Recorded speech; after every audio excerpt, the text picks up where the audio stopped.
ओम कृष्णाय वासुदेवाय हरये परमात्मने प्रणतक्लेशनाशाय गोविंदाय नमो नमः। राधे राधे। हरे कृष्ण। आप सभी भक्तजनों को अपरा एकादशी की बहुत बहुत शुभकामनाएं। प्रिय श्रोताएं, आज अपरा एकादशी का यह पावन और शुभ दिन है और इस दिन श्रद्धा पूर्वक किए गए व्रत, पूजन, उपवास और कथा श्रवण से अनंत पुण्य की प्राप्ति होती है। इस दिन को और अधिक पवित्र और फलदायी बनाने के लिए कथा आरंभ करने से पहले आइए सुनते हैं भगवान की असीम करुणा और प्रेम से भरी एक अद्भुत कथा। यह कथा हमें बताती है कि जब कोई भक्त सच्चे हृदय से निष्काम भाव से भगवान का स्मरण करता है तो भगवान भी उससे प्रसन्न होकर केवल उसकी प्रार्थना ही नहीं सुनते, बल्कि स्वयं उसके जीवन में उपस्थित होकर उससे एक अटूट दिव्य संबंध स्थापित कर लेते हैं। जैसे एक भक्त अपने प्रभु के दर्शन के लिए तड़पता है, हर क्षण उनकी प्रतीक्षा करता है, ठीक उसी तरह भगवान भी तो अपने सच्चे भक्तों के प्रेम और समर्पण के दर्शन के लिए आतुर रहते हैं।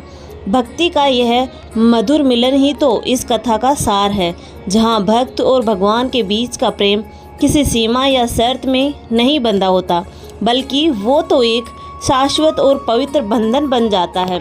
महाराष्ट्र में एक धार्मिक स्थल है पंढरपुर। कहा जाता है कि प्राचीन काल में यह पुंडलिकपुर था, जो बिगड़ते बिगड़ते अपभ्रंश में पंढरपुर हो गया। 6वीं शताब्दी में यहाँ रहने वाले भक्त पुंडलिक के कारण इसका नाम पुंडलिकपुर पड़ा। भक्त पुंडलिक का नाम कृष्ण भक्तों में शामिल है, लेकिन एक बार की घटना ने भगवान भक्त के साथ साथ माता पिता का भक्त भी उन्हें बना दिया। कहते हैं कि भक्त पुंडलिक हर दिन अपने वृद्ध माता पिता की सेवा किया करते थे। इस दौरान वह हरे कृष्ण का निरंतर जप करते थे। वृद्ध और रोगी माता पिता की सेवा, उन्हें स्नान कराना, उन्हें साफ करना, भोजन कराना, इसके बाद पैर दबाकर उन्हें सुलाना उनके रोज की दिनचर्या थी। यह सब करने के बाद वो बाकी समय कृष्ण भक्त में लगाया करते थे। एक दिन देवी रुक्मिणी ने उनकी यह कृष्ण भक्ति देखकर श्री कृष्ण से उन्हें दर्शन देने और परीक्षा लेने के लिए कहा। देवी रुक्मिणी के बार बार कहने पर श्री कृष्ण मान गए। एक दिन पुंडलिक जब अपने माता पिता के चरण दबा रहे थे, तभी द्वार पर दस्तक हुई। भक्त पुंडलिक ने दरवाजे के भीतर से ही पूछा, कौन है बाहर? आज तो उनके द्वार पर साक्षात देवी रुक्मिणी और श्री कृष्ण रूप बदलकर पधारे थे। आवाज़ सुनकर देवी रुक्मिणी को लगा, यह कैसा भक्त है जो अपने ही प्रभु को नहीं पहचान रहा। भक्त पुंडलिक को उस समय अपने माता पिता के पैर दबाने में व्यस्त थे। अब उन्होंने द्वार पर खड़े भगवान का स्वागत करने के बजाय अपने माता पिता की सेवा करना सर्वोपरि माना, तो उन्होंने एक ईंट भगवान की ओर सरका दी। खुद उठकर खड़े भी नहीं हुए और कहने लगे, हे प्रभु, कृपया इस ईंट पर खड़े होकर आप थोड़ी प्रतीक्षा कर लीजिए, मैं पहले अपने माता पिता की सेवा पूरी कर लूँ। भगवान को यह देखकर बड़ी प्रसन्नता हुई कि उनका भक्त उन्हें भी छोड़कर अपने माता पिता की सेवा को प्राथमिकता दे रहा है, और वे उस ईंट पर खड़े होकर पुंडलिक की प्रतीक्षा करने लगे। भक्त की इस निष्ठा को देखकर भगवान को भाव विभोर हो गए और वे ईंट ही पर खड़े रहे। प्रतीक्षा करते करते उनकी कमर में दर्द हुआ तो वह कमर पर हाथ रखकर खड़े हो गए और कुछ टेढ़े हो गए। ईंट पर लगातार बहुत देर तक नहीं खड़े हो सकते थे, इसीलिए भगवान ने अपने दोनों पैरों को जोड़ा और कमर टेढ़ी करके कमर पर अपने दोनों हाथ रखकर खड़े हो गए। ईंट पर खड़े होने के कारण उन्हें विट्ठल खा गया और उनका यही स्वरूप लोकप्रिय हो गया। उन्हें विठोबा भी कहते हैं। उधर पिता की नींद खुलने के बाद पुंडलिक द्वार की ओर देखने लगे, परंतु तब तक तो प्रभु मूर्ति रूप ले चुके थे। पुंडलिक ने उस विठुल रूप को ही अपने घर में विराजमान कर लिया। यही स्थान पुंडलिकपुर का या अपभ्रंश रूप में पंढरपुर कहलाया, जो कि महाराष्ट्र का सबसे प्रसिद्ध तीर्थ है। यह थी श्री विठुल भगवान की कथा। सभी प्रेम से बोलिए, विठुल भगवान की जय, भक्त पुंडलिक की जय। आइए भक्तजनों, अब शुरू करते हैं अपरा एकादशी की व्रत कथा। और यह एकादशी मनुष्य के हजारों जन्मों के संचित पापों का नाश करती है। वह मनुष्य को अक्षय भक्ति का फल प्रदान करती है। युधिष्ठिर महाराज ने भगवान श्री कृष्ण से कहा, हे भगवान, ज्येष्ठ कृष्ण एकादशी का क्या नाम है और उसका महात्म्य क्या है, सो कृपा करके कहिए। तब भगवान कहने लगे, हे राजन, यह एकादशी अचला तथा अपरा दो नामों से जानी जाती है। पुराणों के अनुसार ज्येष्ठ कृष्ण पक्ष की एकादशी अपरा एकादशी है, क्योंकि यह अपरा अपार धन देने वाली है। जो मनुष्य इस व्रत को करते हैं वे संसार में प्रसिद्ध हो जाते हैं। यह अपार पुण्य प्रदान करने वाली और बड़े बड़े पापों का नाश करने वाली है। ब्रह्म हत्या से दबा हुआ, गोत्र की हत्या करने वाला, गर्भस्थ बालक को मारने वाला, पर निंदक तथा पर स्त्री लंपट पुरुष भी अपरा एकादशी व्रत के पालन से निश्चित ही पाप रहित हो जाता है। जो झूठी गवाही देता है, मापतोल में धोखा देता है, बिना जाने ही नक्षत्रों की गणना करता है और कूटनीति से आयुर्वेद का ज्ञाता बनकर वेद का काम करता है, यह सब नरक में वास करने वाले प्राणी हैं। परंतु अपरा एकादशी के व्रत से वे भी पाप रहित हो जाते हैं।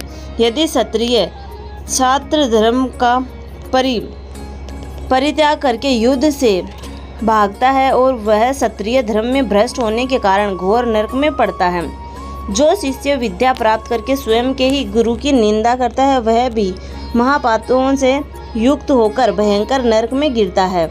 किंतु अपरा एकादशी के सेवन से ऐसे मनुष्य भी सद्बुद्धि को प्राप्त होते हैं। माघ में जब सूर्य मकर राशि में स्थित हो, उस समय प्रयाग में स्नान करने वाले मनुष्यों को जो पुण्य होता है, काशी में शिवरात्रि व्रत करने से जो पुण्य मिलता है, गैया जी में पिंडदान करके पितरों को तृप्ति प्रदान करने वाला पुरुष जिस पुण्य का भागी होता है, बृहस्पति के सिंह राशि पर स्थित होने पर गोदावरी में स्नान करने वाला मनुष्य जिस फल को प्राप्त करता है, बद्रिका आश्रम की यात्रा के समय भगवान केदार के दर्शन तथा बद्री तीर्थ के समय से जो पुण्य उपलब्ध होता है, तथा सूर्य ग्रहण के समय कुरुक्षेत्र में दक्षिणा सहित यज्ञ करके हाथी, घोड़ा और स्वर्ण दान करने से जिस फल की प्राप्ति होती है, अपरा एकादशी के सेवन से भी मनुष्य वैसे ही फल प्राप्त करता है। अपरा को उपवास करके भगवान वामन की पूजा करने से मनुष्य सब पापों से मुक्त होकर श्री विष्णु लोक में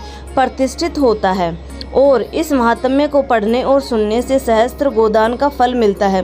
तब युधिष्ठिर महाराज ने कहा, हे जनार्दन, अपरा एकादशी का संपूर्ण महात्म्य तो मैंने सुन लिया, लेकिन इस एकादशी को सबसे पहले किसने किया और एकादशी का पुण्य प्राप्त करके जिसका उद्धार हुआ, वह उस विषय में भी मैं आपसे कथा सुनना चाहता हूँ। तब भगवान कहने लगे, हे युधिष्ठिर, अब इस विषय में एक प्राचीन इतिहास प्रसिद्ध है, उसका वर्णन करता हूँ, ध्यान पूर्वक सुनना। प्राचीन काल में महिध्वज नामक एक धर्मात्मा राजा था।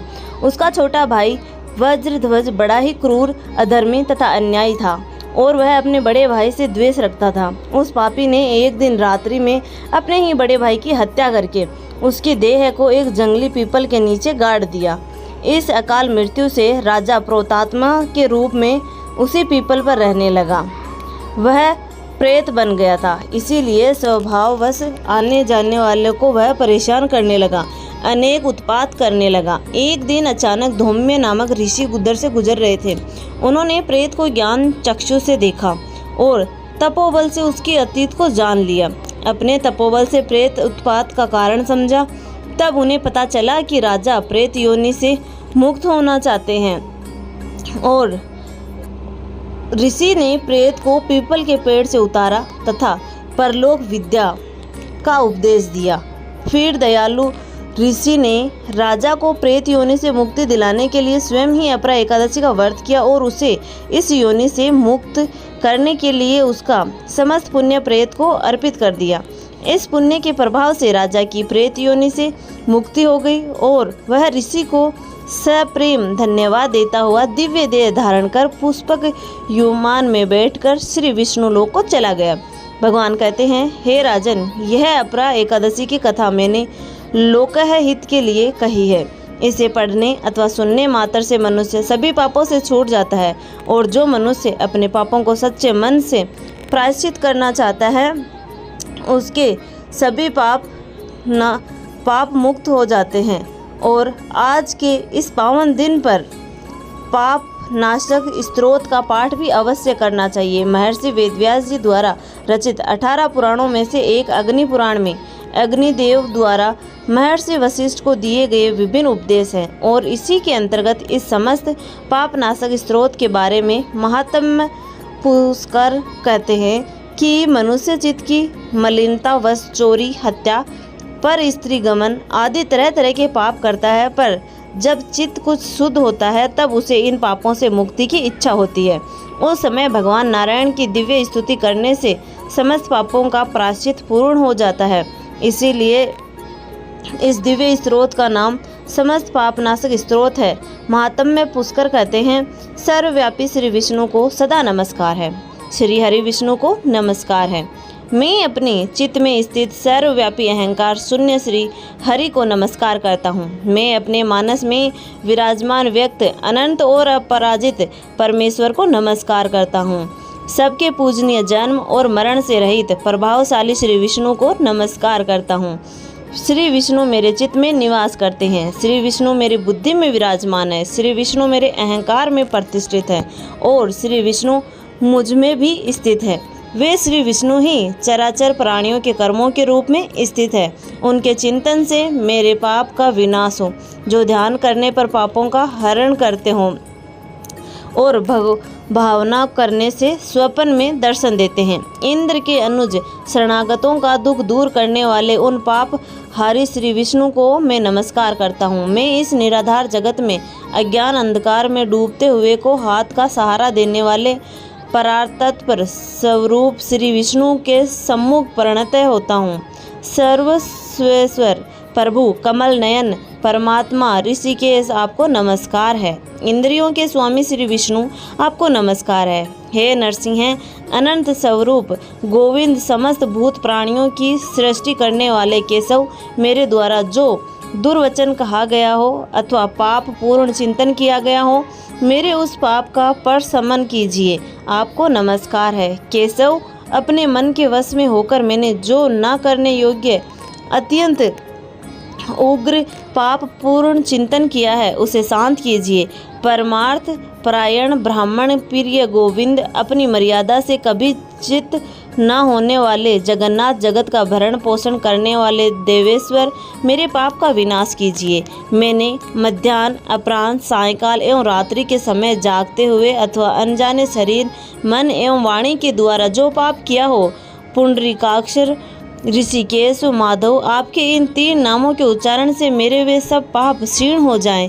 हे कमल नयन लक्ष्मीपते, इंद्रियों के स्वामी माधव, आज आप मेरे शरीर एवं वाणी के द्वारा किए हुए पापों का हनन कीजिए। आज मैंने खाते, सोते, खड़े, चलते अथवा जागते हुए मन, वाणी और शरीर से जो भी नीच एवं नरक की प्राप्ति कराने वाले सूक्ष्म अथवा स्थूल पाप किया हो, भगवान वासुदेव के नाम उच्चारण से वे सब नष्ट कीजिए। जो परम ब्रह्म, परम धाम और परम पवित्र हैं, उन श्री विष्णु के संकीर्तन से मेरे सब पाप तो लुप्त हो जाए, जिसको प्राप्त होकर ज्ञानी जन पुनः लौट कर नहीं आते, जो गंध, स्पर्श आदि तन मात्राओं में रहित हैं। श्री विष्णु का वह परम पद मेरे पापों का समन करें। जो मनुष्य पापों का विनाश करने वाले इस स्तोत्र का पठन अथवा श्रवण करते हैं, वह शरीर, मन और वाणी जनित समस्त पापों से छूट जाता है एवं समस्त पाप ग्रहों से मुक्त होकर श्री विष्णु के परम पद को प्राप्त होता है। इसीलिए किसी भी पाप के हो जाने पर इस स्तोत्र का जप करें। यह स्तोत्र पाप समूह के प्रायश्चित के समान है। कृष्ण आदि व्रत करने वाले के लिए भी यह श्रेष्ठ है। स्तोत्र जप और व्रत रूप प्रायश्चित से संपूर्ण पाप नष्ट हो जाते हैं। इसीलिए भोग और मोक्ष की सिद्धि के लिए इनका अनुष्ठान करना चाहिए। इस प्रकार जो भक्त सच्चे मन से पाप नाशक स्तोत्र के इस पाठ का श्रवण करता है, उसके समस्त पापों का नाश हो जाता है।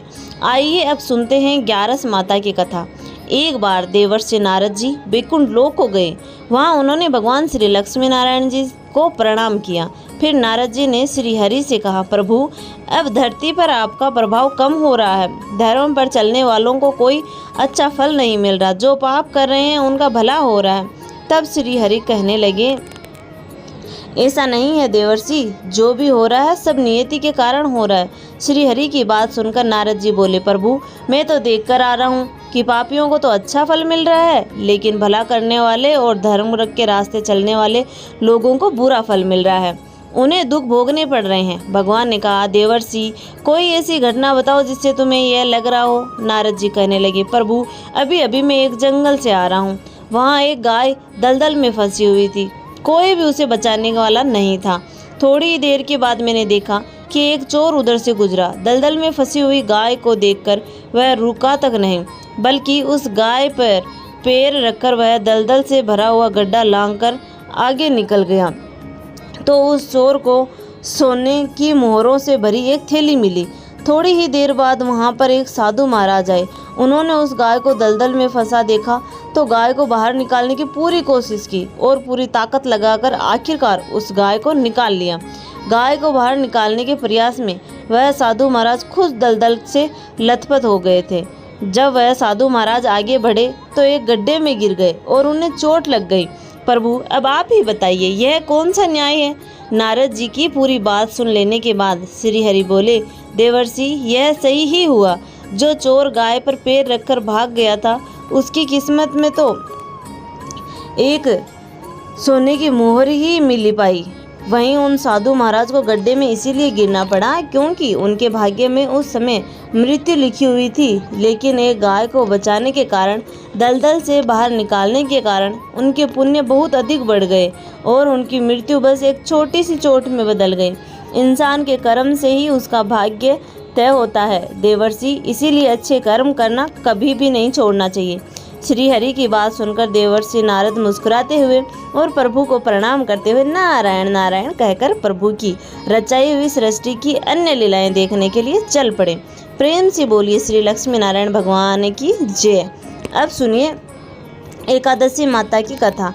इस कथा को सुनने से ही एकादशी का व्रत पूरा माना जाता है। श्रोताओं, एक बार एक बूढ़ी माँ ने एकादशी का उपवास रखा।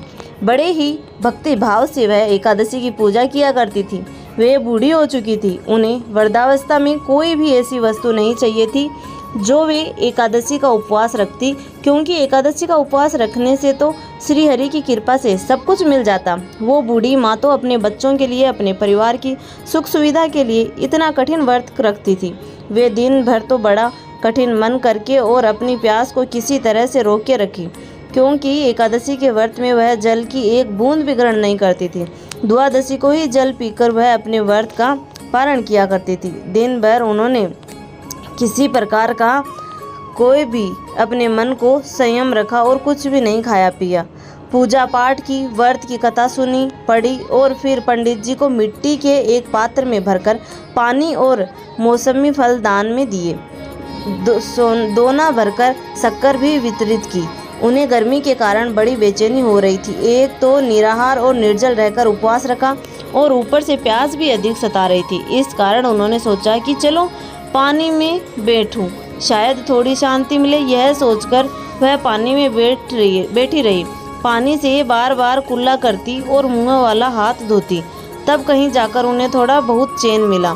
एक तो धूप तेज पड़ रही थी, इस कारण बूढ़ी माँ का मुंह सूखा जा रहा था। बूढ़ी माँ बड़ी बेचैन हो रही थी। एक तो बुढ़ापा, दूसरा वह भयंकर गर्मी। बुढ़ापे की तो स्थिति ही कुछ ऐसी होती है, बड़ी मुश्किल से धीरज बन पाता है। अब किसी प्रकार से रो धोकर दिन कट गया। अब बूढ़ी माँ के सामने पहाड़ सी लंबी रात थी, जिसका काट पाना बड़ा ही मुश्किल दिखाई दे रहा था। चारपाई पर खड़ी हुई बूढ़ी माँ को किसी प्रकार की शांति नहीं मिल रही थी। बार बार प्यास के मारे गला सूख रहा था और वे इस प्रकार बेचैन होकर करवटें बदलती जा रही थी। कई बार उठकर वे घर के बाहर जाती, फिर अंदर आ जाती। ना उन्हें घर के अंदर शांति मिल रही थी और ना ही बाहर। वे पड़ी पड़ी एकादशी माता को याद करती रही और मन में ध्यान देती रही कि हे माता, आप मेरी लाज रखिएगा, आप ही मुझे शक्ति दीजिएगा ताकि मैं भली भांति आपका व्रत कर सकूं और सुकून से यह पूरी रात बीत जाए। पहाड़ सी रात सुकून से बीत जाए। प्यास के कारण बूढ़ी माँ की बेचैनी तो बढ़ रही थी। उन्हें धैर्य रखने का बहुत प्रयास किया, लेकिन आखिरकार उनकी सहनशीलता की सीमा टूट गई। और वे घबराकर प्यास के मारे एकदम चिल्ला पड़ी, बचाओ बचाओ। बूढ़ी माँ का चिल्लाना सुनकर उनके परिवार के सभी सदस्य उनके आसपास इकट्ठा हो गए और बूढ़ी माँ की चारपाई के पास पहुँच गए। सब बोले, अम्मा जी क्या हुआ, आप क्यों चिल्ला रही हो? और जब आपसे व्रत नहीं रखा जाए तो उस बुढ़ापे में इतना कठिन व्रत करते ही क्यों? अम्मा जी, अगर शरीर में ताकत है तभी तो भक्ति हो पाएगी। आप पानी पी लीजिए। बूढ़ी माँ अपने परिवारजनों से बोली, मेरे तो प्यास के कारण प्राण ही निकले जा रहे हैं। जरा जल्दी से मेरी छाती पर ठंडे पानी का घड़ा तो रख दो। नातियों ने दौड़कर दादी की छाती पर ठंडे पानी का बर्तन रख दिया। तब कहीं जाकर उन्हें थोड़ा बहुत सुकून मिला, और जब सुकून मिला तो थोड़ी देर के लिए उन्होंने अपनी आंखें बंद कर ली। इधर एकादशी माता सोचने लगी, यह है तो बूढ़ी माँ, लेकिन बड़े नियम से मेरा व्रत रखती है, चलकर इसकी परीक्षा लेनी चाहिए। ऐसा विचार कर एकादशी माता आधी रात को मुर्गा बनकर कुकड़ू कू करते हुए वहाँ उसके घर पहुँची। मुर्गे की टेर सुनकर बूढ़ी माँ जल्दी से उठी और बाहर जाकर आसमान की ओर निहारा, लेकिन आसमान में तो कहीं भी उन्हें सुबह का तारा दिखाई ही नहीं दिया। अब वे सोचने लगी कि फिर यह मुर्गा भला क्यों और कैसे बोल रहा है। एक तो उन्हें प्यास लग रही थी, अब थोड़ा बहुत उनका मन भी बेचैन होने लगा। आखिरकार उन्होंने यह दृढ़ निश्चय किया कि अब तो मैं इस व्रत को पूरा करके ही छोड़ूंगी, फिर चाहे व्रत पूरा होने तक मेरे प्राण ही क्यों ना चले जाएं। मन में ऐसा पक्का निश्चय कर वह आप वापस चारपाई पर आकर लेट गई। थोड़ी ही देर के बाद अपरा एकादशी माता ने उनकी फिर से परीक्षा लेनी चाहिए, तो वह एक छोटी सी कन्या का रूप धारण करके गिलास में मीठा पानी लेकर उनके सिराने खड़ी हो गई और जोर से बोली, दादी जी सवेरा हो गया है, आप हाथ मुंह धोकर शरबत पी लीजिए। पहले तो शरबत का भरा हुआ गिलास देकर बूढ़ी माँ का मन ललचाने लगा। प्यास के मारे गला जो सूख रहा था, किंतु अचानक उन्हें याद आया कि उनका तो एकादशी का उपवास है। फिर उन्होंने सोचा कि अभी तो वे किसी भी तरह से यह शरबत नहीं पिएगी, और फिर उन्होंने चुपचाप वापस अपनी चारपाई पर लेट गई। जैसे ही उनकी आंख लगी तभी उन्हें एहसास हुआ कि मानो किसी ने उन्हें पानी से भरे हुए कुएं में पटक दिया हो। वे बहुत देर तक उस कुएं में हाथ पांव चलाती रही, लेकिन इस बीच उन्होंने अपने मुंह में पानी की एक बूंद भी नहीं जाने दी, क्योंकि उनका एकादशी का उपवास जो था, और वे पक्के निश्चय के साथ अपना व्रत पालन करती रही। थोड़ी ही देर में उन्हें ऐसा लगा मानो सामने आग जल रही हो। आग के कारण बड़ी भारी गर्मी लगने लगी। प्यास के मारे उनके प्राण निकलने लगे, लेकिन इतना सब होने के बाद भी बूढ़ी माँ ने पानी की एक बूंद भी नहीं पी। वे तो बस चारपाई पर बैठी बैठी एकादशी माता का ध्यान करती रही। अब सवेरा होने में बस कुछ ही समय है, यह जानकर वे बड़ी तसल्ली के साथ इधर उधर घूमने लगी। एकादशी माता अब तक यह अच्छी तरह से समझ गई थी कि इन बूढ़ी माँ को किसी भी प्रकार से अपने व्रत से नहीं टाला जा सकता है। वे उनके सत्य व्रत को भली भांति समझ गई। अब सवेरा हो गया तो बूढ़ी माँ ने स्नान किया, भगवान श्री हरि का पूजन किया, फिर एकादशी माता की कथा सुनी, ब्राह्मणों को दक्षिणा देकर भोजन कराया। तब कहीं जाकर उन्होंने जल ग्रहण किया। कन्याओं को भोजन कराने के बाद बूढ़ी माँ ने फिर स्वयं भोजन किया, और उस श्रेष्ठ व्रत के प्रभाव से बूढ़ी अम्मा की आयु में वृद्धि हो गई। उनकी आयु बढ़ गई, उनका घर परिवार हरा भरा हो गया। अब उनके घर में किसी भी चीज़ का कोई अभाव नहीं रहा। उनका घर हर प्रकार के सुख साधनों से भर गया। नाती नातिन से उनका घर भर गया, और वे उस दिन से 12 महीनों की एकादशी का व्रत करने लगी। एकादशी माता के व्रत के पुण्य प्रताप से इस संसार में हर प्रकार से सुख भोग कर वह बूढ़ी माँ अंत में भगवान श्री हरि के धाम को चली गई। जैसे एकादशी माता ने उन बूढ़ी माँ को और उनके परिवार को हरा भरा किया, वैसे ही एकादशी माता हम सभी की मनोकामनाओं को पूर्ण कीजिएगा। प्रेम से बोलिए श्री एकादशी माता की जय, श्री लक्ष्मी नारायण भगवान की जय। आइए अब हम सभी मिलकर प्रेम से एकादशी माता की आरती गाते हैं। ओम जय एकादशी माता मैया, जय एकादशी माता, विष्णु पूजा व्रत को धारण कर सकती मुक्ति पाता। ओम जय एकादशी माता, तेरे नाम गिनाऊं, देवी शक्ति प्रदान करनी, गणे गौरव की देनी, माता शास्त्रों में वर्णी, ओम जे एकादशी माता।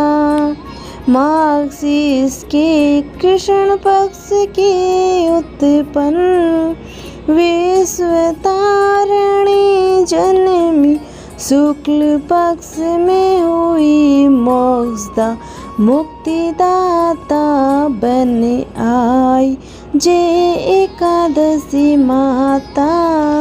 पोष्य के कृष्ण पक्ष की सफला नामक है, शुक्ल पक्ष में होई पुत्र दा आनंद अधिक रहे, ओम जय एकादशी माता।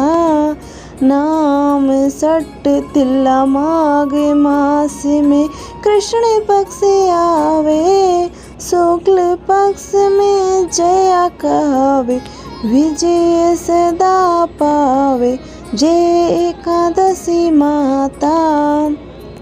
विजया फाल्गुन कृष्ण पक्ष में शुक्ला अमल की, पाप मोचन कृष्ण पक्ष में चैत्र महाबल की, ओम जय एकादशी माता।